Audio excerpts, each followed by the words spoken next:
नमस्कार मित्रों, जब भी कोई प्रकरण आपके सामने प्रस्तुत करता हूं तो उसमें कई बार आंकड़ों की भूल भी हो जाती है। और मुझे इस बात की प्रसन्नता है कि हमारे बहुत सारे जो श्रोता हैं वो इस बारे में पूरा नोटिस लेते हैं और जहाँ जहाँ थोड़ी बहुत भूल होती है उसकी ओर ध्यान भी दिलाते हैं। ये एक अच्छी बात मानी जानी चाहिए। ये संवाद बना रहे तो ये इस बात को प्रमाणित करता है कि हम लोग जिस श्रोता, दर्शक और वक्ता के बीच में एक कड़ी के रूप में जुड़े रहते हैं, वो एक सफल कड़ी है।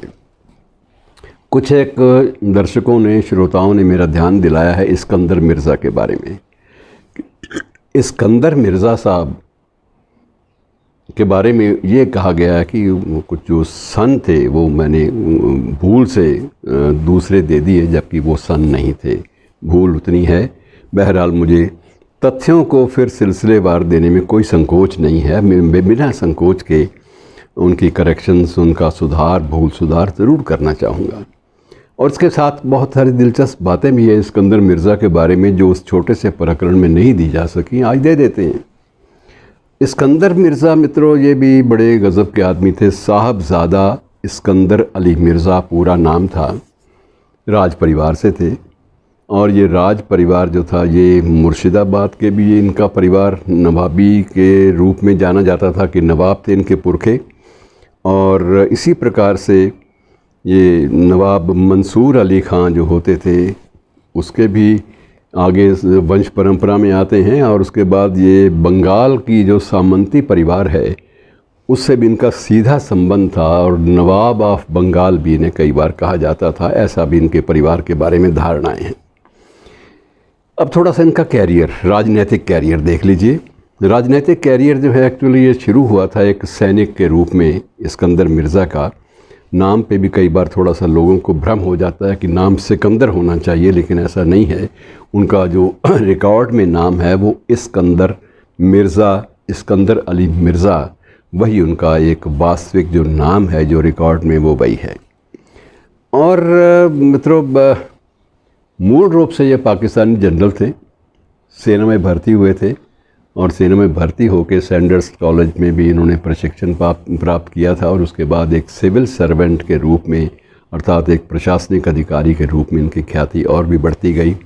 और ये इन सारी ख्यातियों के साथ पहली बार 1956 में पाकिस्तान के विधिवत औपचारिक रूप से राष्ट्रपति बने थे।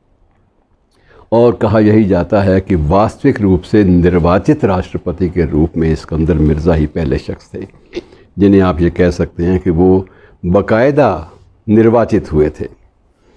और सबसे बड़ी एक त्रासदी ये हुई कि निर्वाचित होते ही उन्होंने जिस व्यक्ति को सुप्रीम कमांडर, आर्मी का कमांडर बनाया, स्वयं नियुक्ति पत्र पर हस्ताक्षर किए जनरल अयूब खां के नियुक्ति पत्र पर 1958 में। तो 1958 में उनके नियुक्ति पत्र पर हस्ताक्षर किए और उसके बाद मित्रों स्थिति ये आई कि उनके निष्कासन का मुख्य कारण भी अयूब खां साहब बने। अर्थात अयूब खां साहब ने उसी व्यक्ति को पद से हटाया जिस व्यक्ति ने उन्हें नियुक्ति दी थी और एक अहम पद, एक बड़ी जिम्मेदारी का पद उनको सौंपा था। तो ये वहाँ की परंपराएं हैं। थोड़ा सा जो परंपराओं की जब इतिहास हम खोजेंगे पाकिस्तान की प्रशासनिक परंपराओं का, तो उसमें ये बात भी दर्ज होगी। और मित्रों, अर्ली जो उनका जीवन था इस्कंदर मिर्ज़ा का, वो पॉलिटिकल एजेंट भी रहे ब्रिटिश सरकार के और डिफेंस सेक्रेटरी भी रहे अपने देश में, प्रतिरक्षा सचिव के रूप में भी काम किया। तब उनकी ख्याति एक ब्यूरोक्रेट के रूप में ज़्यादा थी और एक सैनिक जनरल के रूप में कम थी। और 1947 में जब ये पहला भारत पाक झड़प हुई कश्मीर को लेकर 47-48 में, तो उस वक्त जो तत्कालीन जो प्रधानमंत्री थे लियाकत अली ख़ान उन्होंने इन सारी चीज़ों को देखने के लिए जनरल इस्कंदर मिर्ज़ा की ड्यूटी लगाई कि तुम सारी चीज़ों का अध्ययन करो और एक औपचारिक रूप से रिपोर्ट मुझे बताओ कि हमने कहाँ चूक की और क्या क्या हुआ, क्या नहीं हुआ। और मित्रों, ये सिलसिला चलता रहा और 1955 में पहली बार ये राष्ट्रपति बने। मैं आपको पहले बता भी चुका हूँ। और उसके बाद पहली बार जो बात सामने आई कि ये राजनैतिक मामलों पर अपनी पकड़ जो है वो मजबूती से बरकरार नहीं रख पाए। इन्होंने सोचा यही था कि देश को नया संविधान मिलेगा, संवैधानिक व्याख्या होगी उसकी, और मैं एक जन निर्वाचित राष्ट्रपति के रूप में अपनी छाप छोड़ूंगा, लेकिन कुछ भी संभव नहीं हुआ।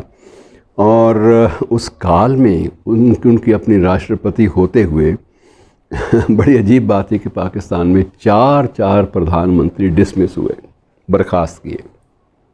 लेकिन वहाँ ये भी एक आलम रहा है कि जो जिसको बर्खास्त करता है उसको स्वयं भी वही रास्ते पे निकलना होता है, उसी रास्ते पे जाना होता है।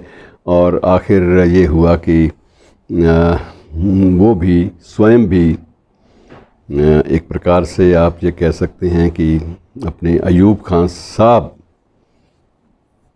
के आदेश पर, डिसमिसल के आदेश पर उन्हें देश छोड़ना पड़ा। और 1958 में वो चले गए थे। उनको भेजा गया था विमान के द्वारा, विशेष विमान के द्वारा देश से निकाल दिया गया था कि ये बंदा यहाँ रहेगा तो कोई ना कोई खुराफात होती रहेगी।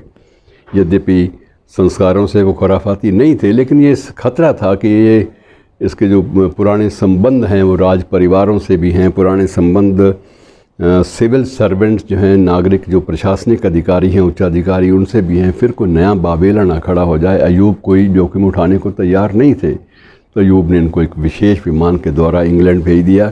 और ज़िंदगी के आखिरी साल इन्होंने वहीं पर काटे। कुछ लोग कहते हैं कि वहाँ इन्होंने एक होटल बना लिया था, होटल में ज़िंदगी काटी। क्या हुआ क्या नहीं हुआ इस विवरण में हमें जाने की ज़रूरत नहीं है, लेकिन इतिहास में इतना दर्ज है कि उन्हें देश निकाला दिया गया था और वो उसके बाद वापस अपने देश की ज़मीन पर नहीं लौट पाए। 1969 में इस्कंदर मिर्ज़ा का निधन हो गया। और जब निधन हुआ तो उस वक्त वो संयोगवश या दैवयोगवश कह लीजिए, वो ईरान में थे। और आखिर ईरान में ही उनको दफन के लिए ज़मीन मिली, कब्र मिली। तो उनकी कब्र आज भी ईरान में ही है, तेहरान के आसपास कहीं, क्योंकि ज़िंदगी उनको रास नहीं आई और जीते जी उनको अपने उस मुल्क में जिसके वो प्रथम निर्वाचित राष्ट्रपति थे, वहाँ पर 2 गज़ ज़मीन भी नसीब नहीं हो पाई। अब उनकी लेगेसी के बारे में पाकिस्तानी हिस्टोरियन, इतिहासकार अलग अलग चर्चा करते रहते हैं, लेकिन ये सीधी सी बात यह है कि उन पर आरोप इतिहासकारों ने यही लगाया कि उस देश में सबसे ज़्यादा लोकतंत्र को किसी ने कमज़ोर किया तो वो इस्कंदर मिर्ज़ा ही थे। वो बड़े महत्वाकांक्षी थे, राज परिवार से थे, सामंती मनोवृत्ति के थे, इसलिए उन्होंने कभी भी व्यवहारिक बातों को समझा ही नहीं। और इसी नासमझी ने उस देश में अर्थात पाकिस्तान में लोकतंत्र को कमज़ोर किया। और जिस तौर तरीके से उन्होंने अपने छोटे से काल में 4 प्रधानमंत्रियों को डिसमिस किया, वो अपने आप में एक ऐसी गलत परंपरा थी जिसका अनुसरण बाद में उनके उत्तराधिकारियों ने भी किया और उनको स्वयं विदेश से जाना पड़ा। शुक्रिया दोस्तों।